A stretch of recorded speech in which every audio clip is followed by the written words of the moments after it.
Alain, propos d'un Normand. Tout est trop long. Tous ces discours parlementaires, tous ces rapports que l'on distribue, tous ces articles qu'on lit, tous ces ouvrages que l'on achète si cher, tout cela est trop long. D'où vient cette mauvaise rhétorique?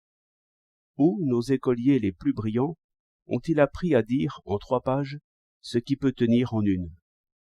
Je ne sais. Nos auteurs classiques ne sont pas bavards. Pascal, Molière, La Rochefoucauld, La Bruyère, Voltaire, Rousseau disent beaucoup en peu de mots. Et même nos poètes tragiques, ils cherchent naturellement à enfermer leurs pensées dans un vers. Tous les beaux vers, tous ceux que l'on retient et que l'on cite, sont remarquables par leur densité, si l'on peut dire. Ils offrent beaucoup de sens sous un petit volume. Même Hugo, qui est si long parfois, jusqu'à ennuyer, est court plus que personne dans ses plus beaux traits. Bref, le modèle qui saisit et frappe l'écolier, c'est toujours quelque maxime serrée et riche de sens. Comment ceux qui ont le plus travaillé sur ces modèles viennent-ils tous, ou presque tous, dans la suite, à développer, à étendre, à délayer, à répéter, à ressasser, car tout discours est trop long, tout article est trop long, tout livre est trop long. Habitude scolaire, sans doute. On n'exerce point communément les élèves à composer une maxime en 2 lignes, en 2 vers, en 1 vers, comme on devrait. Au contraire, on les exerce à développer, car il faut que leur travail ait une certaine longueur.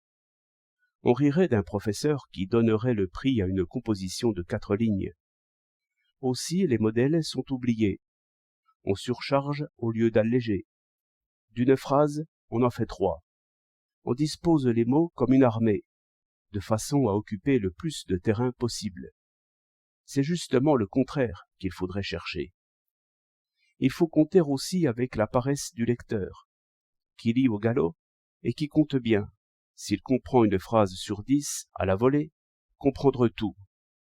En revanche, les 2 mots se tiennent. L'auteur bavard fait le lecteur paresseux. De même, celui qui parle bref réveille l'attention. Au temps où l'opposition était radicale, il s'était formé une rhétorique d'attaque qui tuait un ministère en 3 phrases. Mais dès qu'ils sont au pouvoir, ils sont plus longs et plus lourds.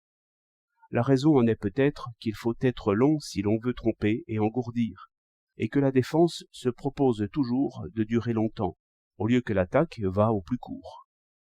L'un court à la conclusion, l'autre justement la craint. Or, tous nos radicaux maintenant se préparent au métier de ministre. Il faut donc être pesant et sérieux jusqu'à l'ennui.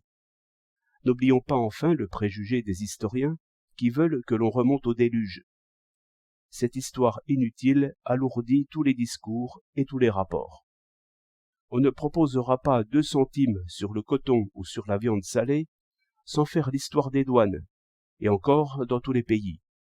Pédantisme de diplomates et d'historiens, qu'il faut tuer par le ridicule.